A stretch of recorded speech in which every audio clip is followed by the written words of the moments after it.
Hello and welcome to another edition of the Hooligan Report. I'm joined by Cruyff this week. Hello. And for the first time, we've got JD2010 along. Hello. How you going, mate? Yeah, good, thanks. How have you found Spurs' season so far? Um, it's up and down. In terms of, I think people's expectations might be a bit high sometimes, but I've been, pleasantly surprised and pleased by it all season, which has been good. We were, Um, we were saying just yeah, before the podcast, we should mention Andros Townsend, and I guess in general, your business in not only this window but in the in the summer window as well. How have you found the ins and outs of the club? yeah, I think it's been probably our best, probably 18 months since Pochettino's taken over.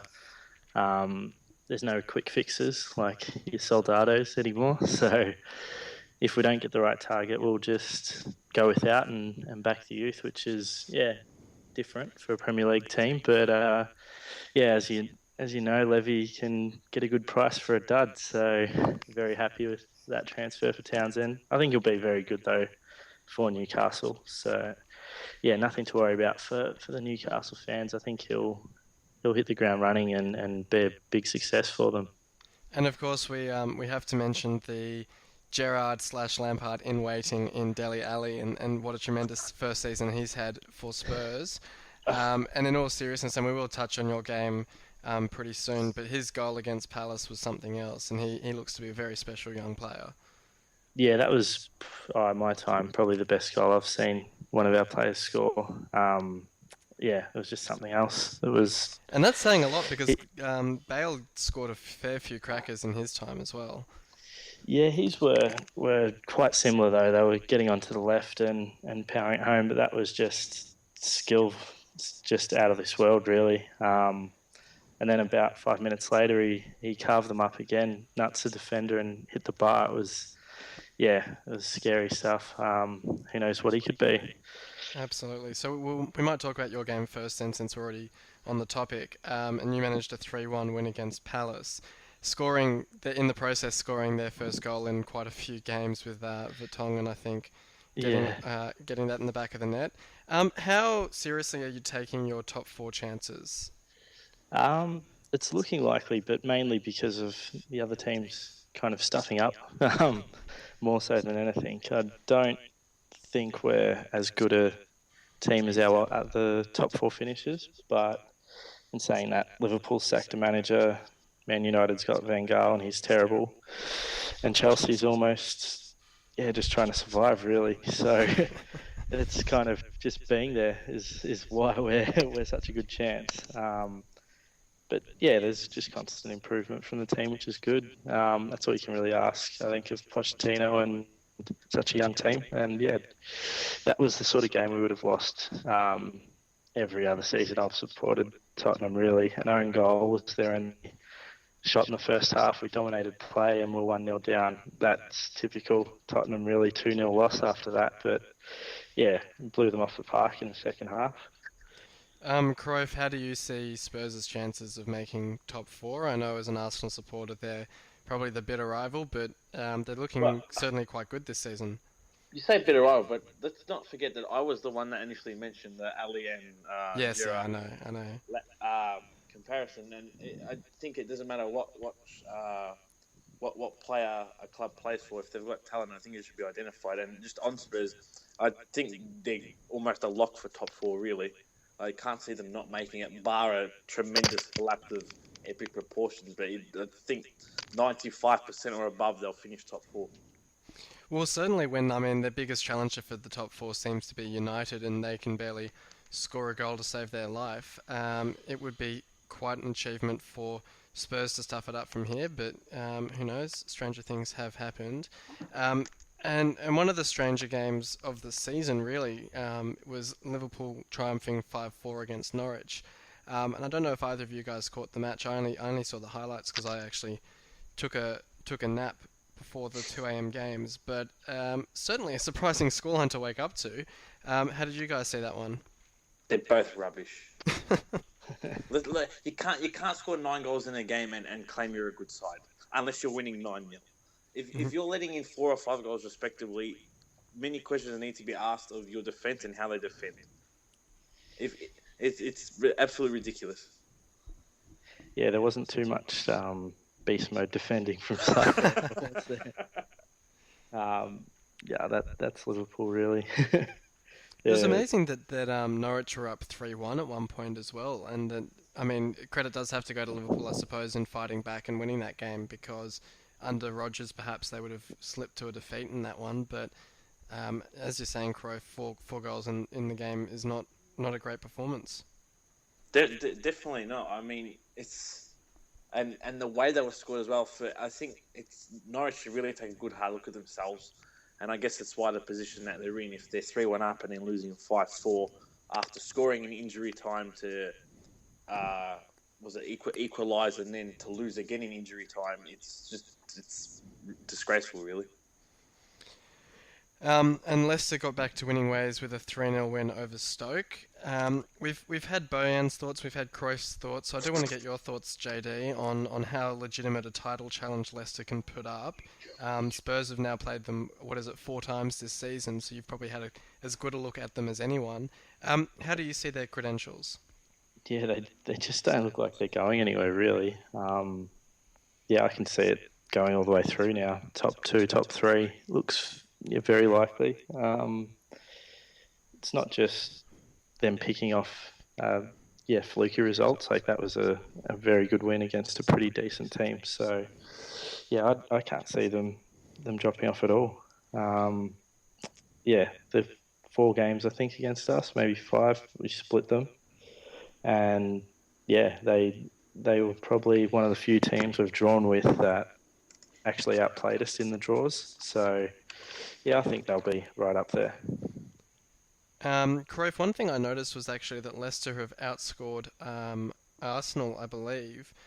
And it's just their defence that's letting them down, but you guys have the same goal difference. So it is quite interesting to compare the two sides in terms of their footballing ability so far this season.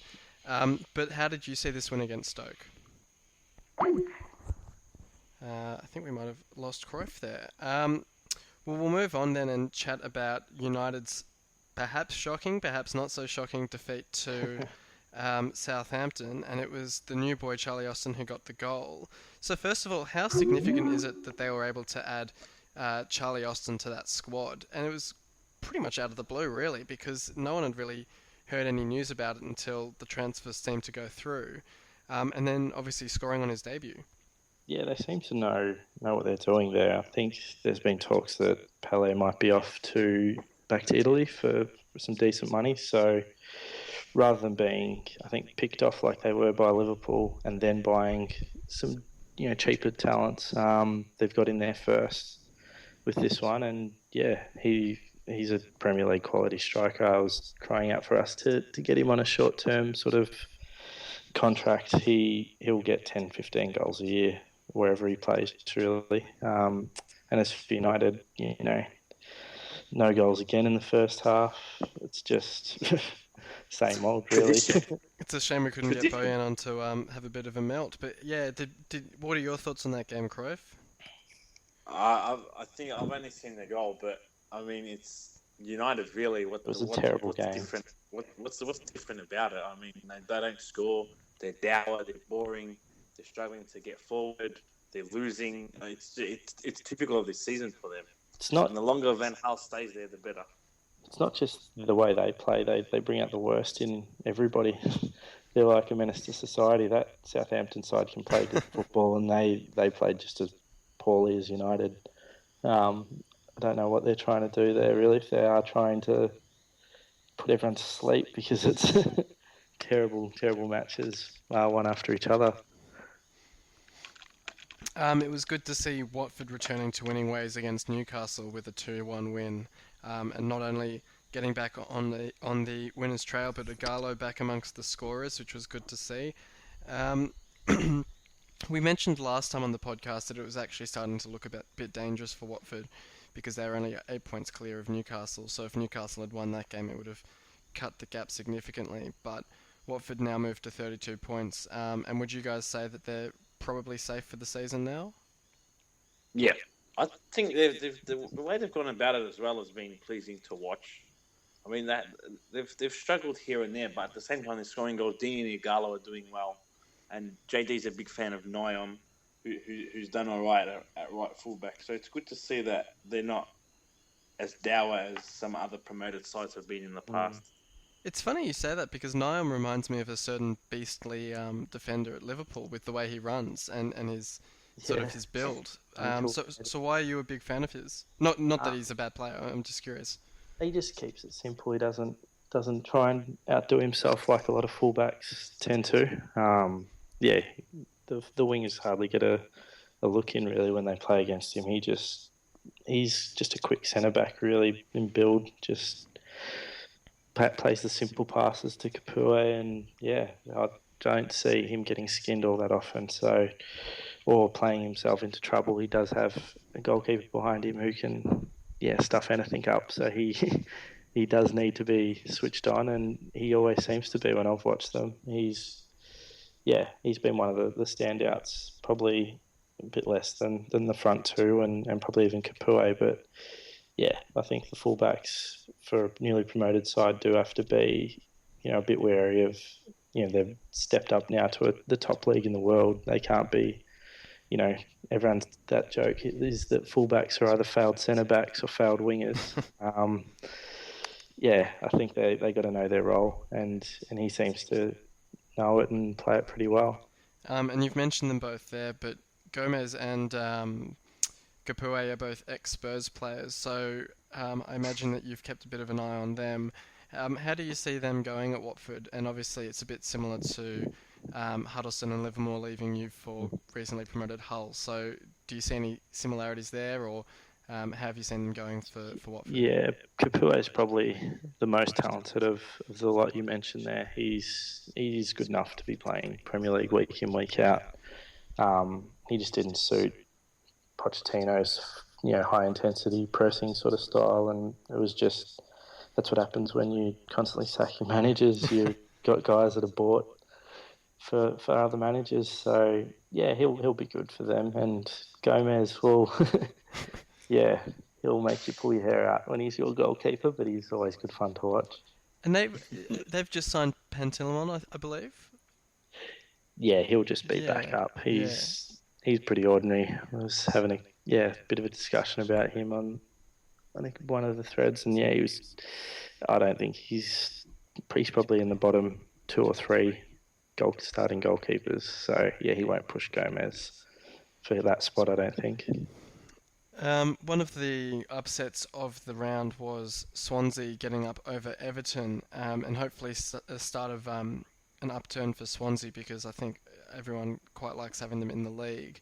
And there's obviously 2 sides to this. First of all, the good result for Swansea, but also another poor result for Everton. And we'll talk about it in a little bit, but also their League Cup exit will certainly seem to put a lot of pressure on Martinez. So how did you guys see this one? I think Martinez is starting to get exposed, and I think for earlier on in the season anyway, Lukaku was covering a lot of his maybe managerial deficiencies, and they're starting to show now that Everton aren't really scoring goals. Yeah, I don't rate him at all. This is a Everton team that blew Tottenham out of the water signing Lukaku for that sort of money.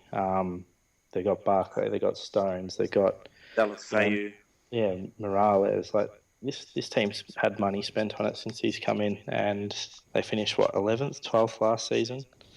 They're 12th at the moment. He's not a very good manager at all, I don't think. Keep going. 40 goals they've scored, I think. So they're like right up towards the top end for goals scored. But he's a manager who at Wigan shipped in goals, and people kind of made excuses for him. How he's somehow got a promotion after getting them relegated, and same thing. They're one of the worst defences in the league. I think if you look at this, they have a decent squad with the players mentioned. I mean, maybe Howard's not great, and I don't really rate Joel Riblas or whatever his name is. But Coleman's solid. Jagielka's solid. I've forgotten the other centre back, Fuish Mori, I think. Yeah. Finismore is not too bad.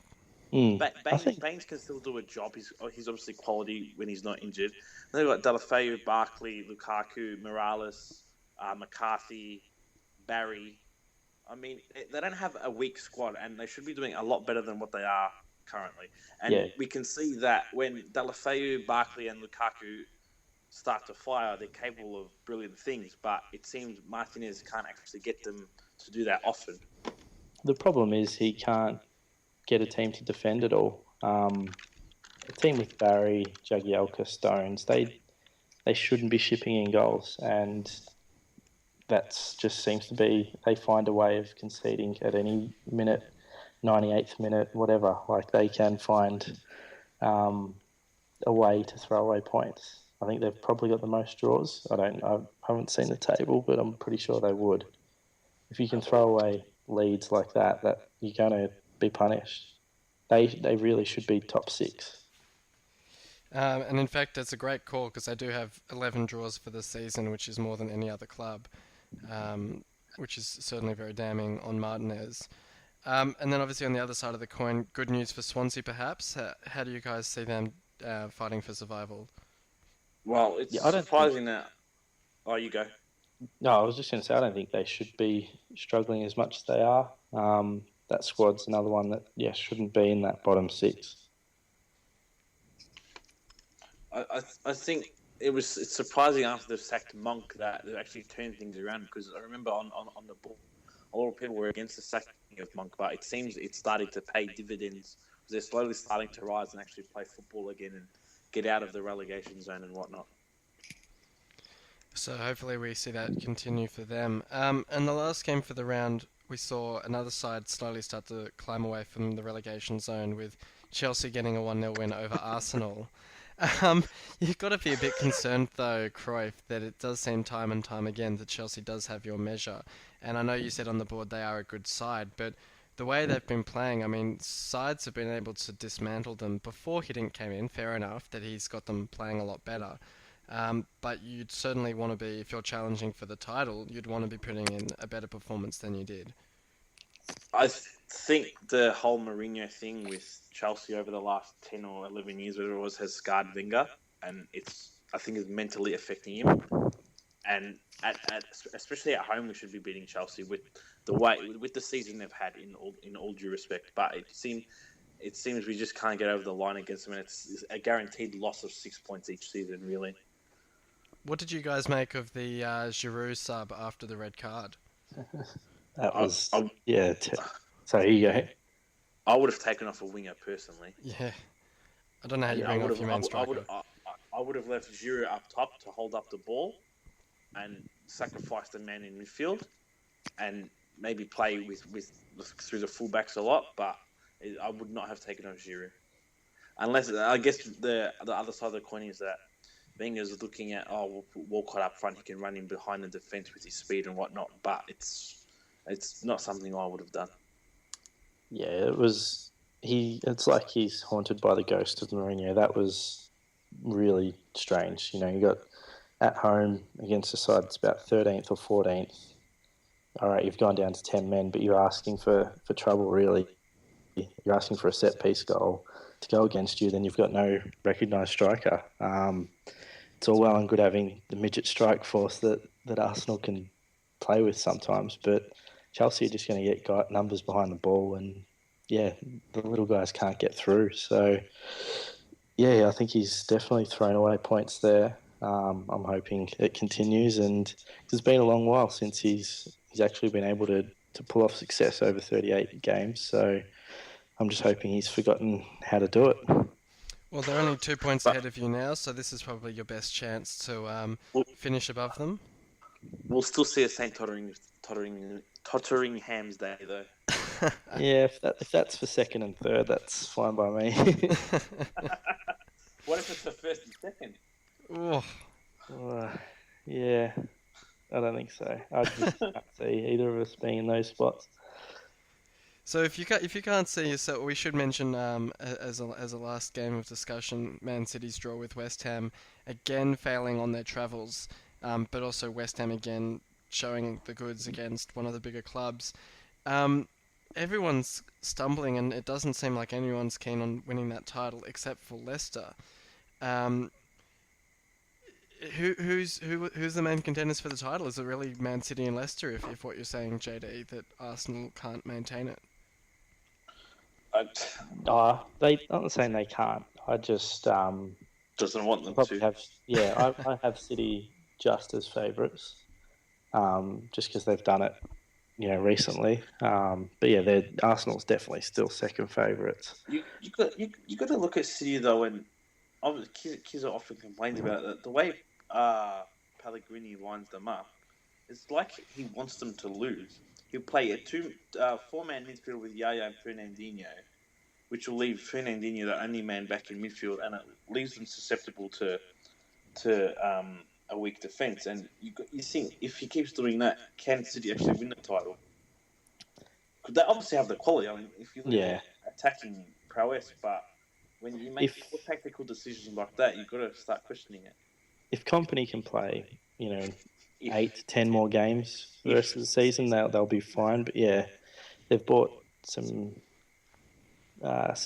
pretty ordinary defenders in. I don't think Mangala's much. I think Otamendi, it's his first season in the league, so he's had some good moments, but he'll have some troubles. It was at fault for one of the West Ham goals. He just backed off the player. Yeah. He's more good than bad, but he needed Company next to him, and I think it would have been a great partnership. And then you got Demichelis, who's he's definitely past it. Yeah.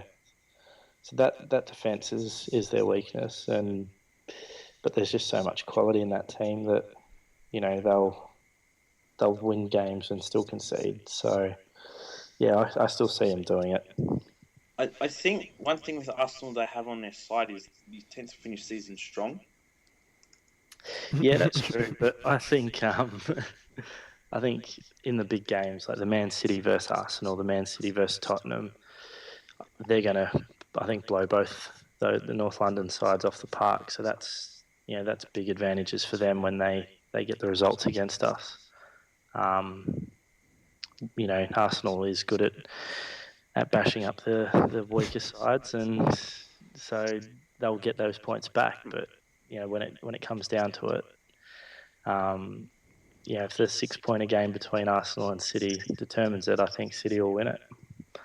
Well, we've had the League Cup semi-finals yesterday morning and this morning between Liverpool and Stoke, and then Manchester City and Everton. And against my prediction, is not an all Merseyside final. We've got Manchester City up against Liverpool, and so Raheem Sterling, who left City to play in finals and to win trophies, probably could have stayed at Liverpool and been in the same position. But what did you guys make of these two games? I think they were pretty contrasting games in terms of excitement and action. But first of all, Liverpool against Stoke went all the way to penalties. What did you guys make of that one? I think that'll actually affect Liverpool long term. Having to play 120 minutes, I don't know how much of their first squad they played, but if they've got FA Cup on the weekend, they play Leicester on the third. They're going to have a few tired bodies out there, I think. Yeah, and the problem with them is the FA don't do anyone any favours with this Carling Cup final. If it's the same date as last year's one, it's actually played the Sunday after a Europa League second leg match. So Liverpool will be playing on the Thursday. City will have the full week's break. It's mirror image of last year, Tottenham, Chelsea. It is gonna take its toll on Liverpool's season this next 2 months, I think. And with the injuries they have too, it's not going to help. Yeah, I think they'll almost concede this West Ham game on the weekend, play some kids and not get blown apart. But the kids just won't be good enough to handle a Premier League outfit. They'd be desperately keen to avoid a draw in that one. Yeah. It depends though. If it's the kids that get the draw and it's the kids they'll play again, I think that's how they've got to look at the FA Cup. they can't be risking guys or playing guys twice in 4 days. With an FA Cup tie, it's just especially with the way Klopp plays too, it's such a high intensity sort of game that they're gonna be burned out even further. And as I said, the 120 minutes against Stoke did them no favours. In the other League Cup semi, we had Everton away to Man City, and they got off to the perfect start with Barkley opening the scoring, but City certainly came back with a touch of controversy to win it 3-1 and progress 3-2 on aggregate, I think it was, or 4-2 on aggregate. Sorry, 4-3 on aggregate. Try again. Third time's the charm. So City proving the goods in the end, and I think echoing JD's point earlier about City standing up in the bigger games, certainly at home at least, they look like they can blow past any side when they want, but big ramifications if De Bruyne's injury is serious at all. So how did you guys see this one? I think it's same sort of stuff for Everton. Really showed their attacking threats and then managed to concede 3 goals pretty easily too. Yes, the ball was out by a centimetre or two, but the way I think it was about 5 defenders in the box just kind of looked around, thought it was going to be called, and if De Bruyne didn't hit it in, I'm pretty sure I remember seeing another City player line up right behind him ready to put it through as well. So our 2 guys, those guys are world class. How they can be just left alone in the box, it's unbelievable. Stones is not as good as everyone makes out. Definitely not. He's had Diston and Jagielka, so he has had experienced good players around him to learn off, and there's still holes in his game. I think everyone just jumped to too many conclusions too early with him. It's too many mistakes, too many goals that they can concede. Tips for the final? Who do you guys back to win it at Wembley? City, yeah, definitely. Easily. I don't think easily, but I just think there's too much quality, and Liverpool did look very good against them in their earlier game. Liverpool show up against the better sides. That's true, but I'm not sure if it's an away leg for them, but if it is that Thursday night game, second leg of the Europa League, it's probably their best shot into the Champions League. That'll be a pretty full strength team, you'd think, and then how do they go 3 days later? Well, I guess their hope would be to absolutely pump whoever they're playing in the first leg, so that they can kind of take their foot off the gas a little bit. Who do they have? I think they did get an easy. That's a good question. Hold on. Hold tight.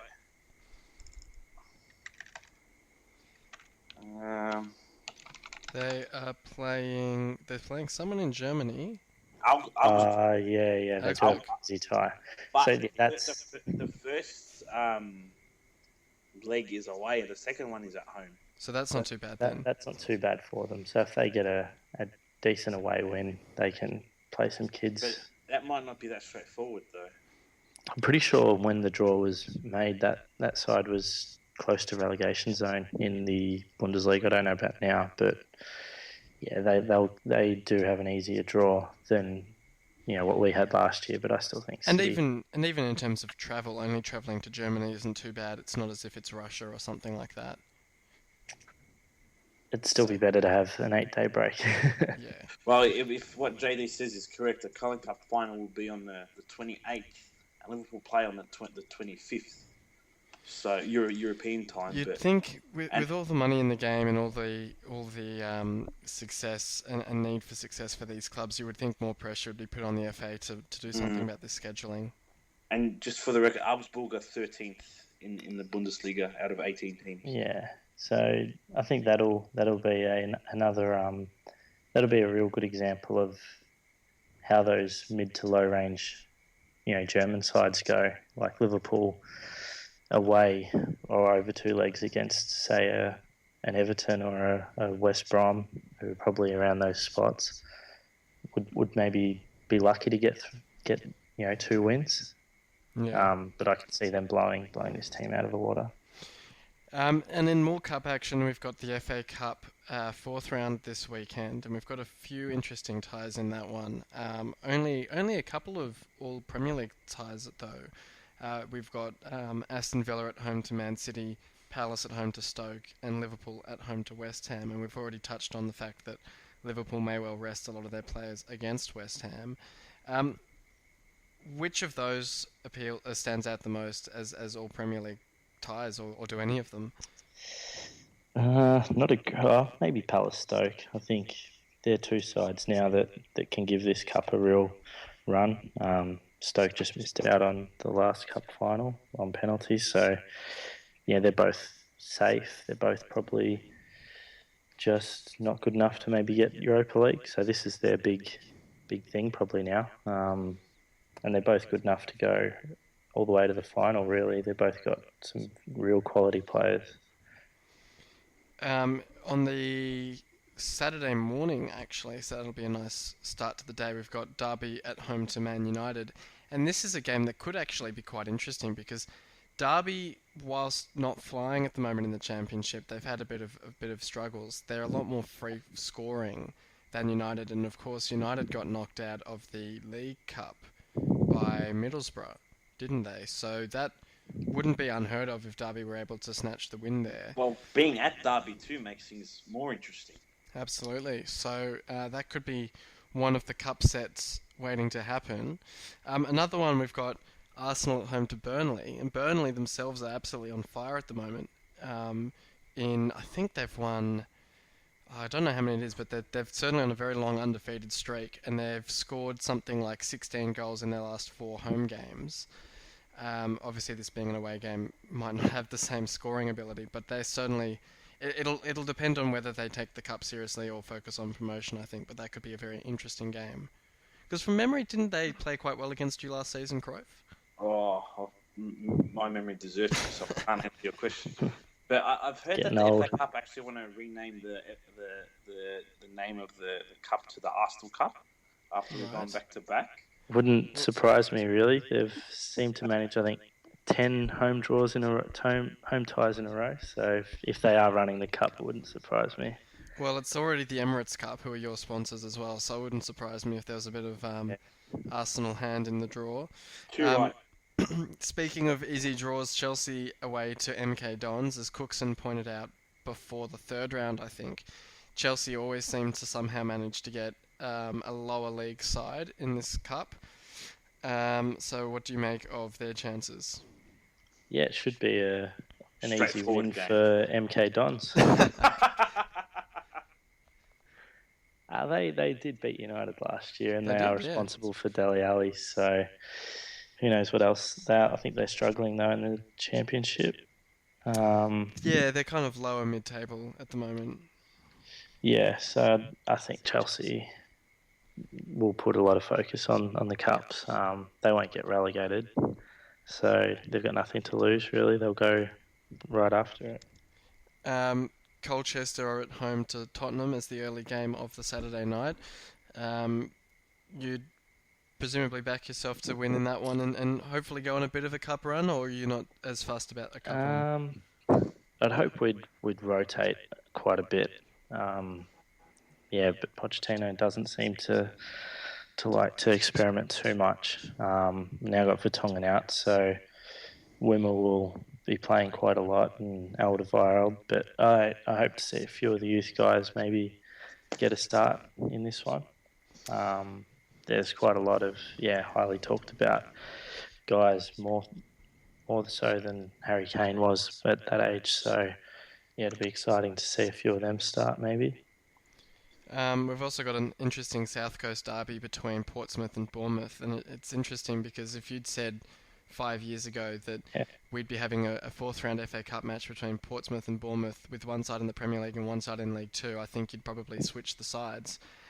So it's scary how quickly fortunes for sides can change like that.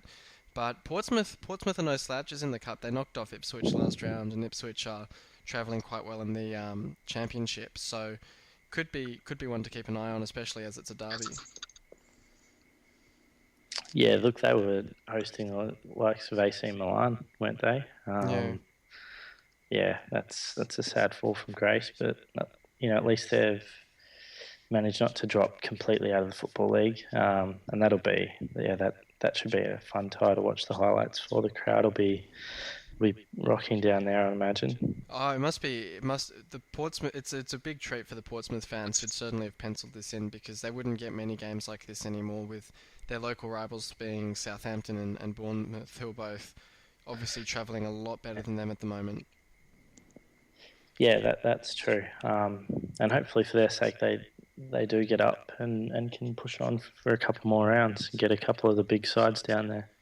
And speaking of sides who are struggling financially, Bolton host Leeds, and I think Leeds have already sold more tickets as the away side than Bolton have as the home side. So it's dark days for Bolton at the moment. They had a winding up order in the courts on last Tuesday, I believe, but it's been stayed until February. So hopefully they can sort that out. Shola Amiobi actually offered to play for them for free. But because of the terms of their transfer embargo, they can't actually sign him, which I just think is a bit ridiculous. Yeah, it's a lose-lose for them because some of the reports where they wanted to have a big fire sale and were selling anyone that was of value, really. But if you can't bring anyone in, what happens next? You just bring some fans on to play right wing, like Yeah, they got no chance. it's a bit tough for them. And then we are away at Bury, so hopefully a pretty straightforward one for us in that one, and hopefully we can go on a bit of a cup run as well. Important. So. Transfer news now. We have had a bit of movement in the last few days, and obviously the big one, which we touched on at the start, was Andros Townsend to Newcastle, with Bojan getting a bit of egg on his face for the fee in that one. A bit. What is it? 15 days of Manchester and 15 days of Gerrard. Absolutely, it'll be good. We've also had Shelby moving to Newcastle, Ramirez moving to China. Pato, I think, confirmed this morning that he's moving to Chelsea. On loan 6 months. With the option to buy at the end if they're satisfied with his fitness, I suppose, and performance. Decent signing, that. Very, very decent. Obviously, the links from Alex, is it Teixeira? Is that Teixeira? Links to Chelsea and Liverpool. Chances of that one happening to either of the sides? I think it'd be a bit of a donut to go to Liverpool. Is there? Are they in the off season in Ukraine or not? I'm not sure. No, I don't think so. Not that Shakhtar need one player to win the league. I think they do it pretty easy most seasons, so they might cash in on him. I think they'll only sell if they get what they want. Yeah, that's the thing. Whoever it is will have to pay big money. And then you've got to question: is he worth what they're asking? He's 26, so he's coming into his prime or in his prime. But is he worth the 38 million euros or pounds or whatever they're asking for? Yeah, I think at the moment, now that you're hearing a bit of news that Chelsea might be in there, I think it's got shades of not Ramirez, Willian. Yeah, I think they could just come in late, offer the wages, offer the fee straight up, and not mess around. I think. Is it a position Liverpool need to strengthen? Is it a position Chelsea need to strengthen? I think Chelsea definitely do. I think because that's what Oscar and Hazard who'd be pushed to the side a bit. Who's Hazard? Yeah, that's the thing. I think there's question marks about whether Hazard will be there. Give me a second, Croif. I'll run through the highlights of all his goals for this season. There you go. Was that sufficient? Are you up to speed on him now?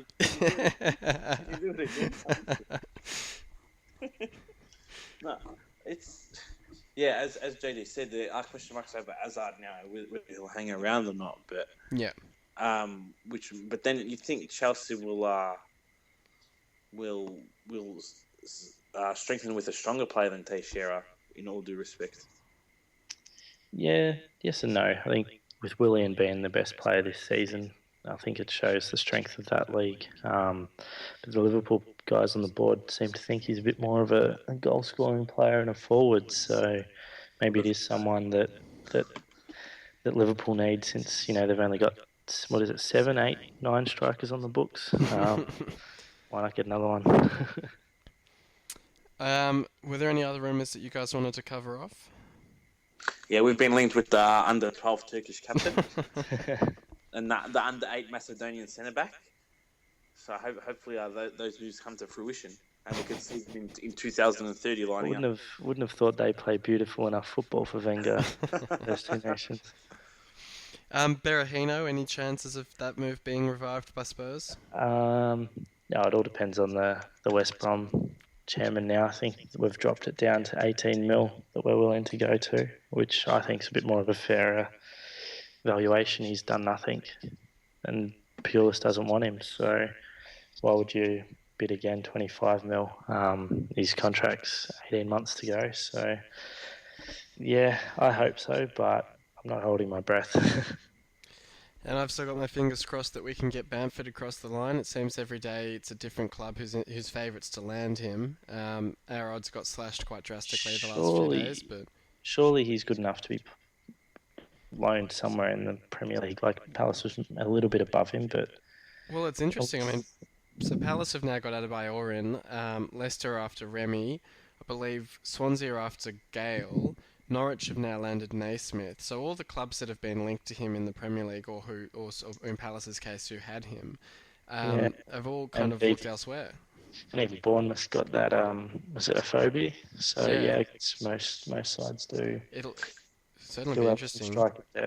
Have more striker depth than us. I think, yeah, well, exactly. I mean, I think his main concern, especially given that he left Palace, is that he wants to go somewhere he'll be guaranteed game time. And if he's going to a Swansea, where they play one up front and they've got Gomes or they've got Ayew, he might not get that guaranteed game time. But it'll certainly be very interesting to see what happens with him, because I agree. I do think he's good enough to be in the Premier League, and I was quite surprised that Palace didn't play him more.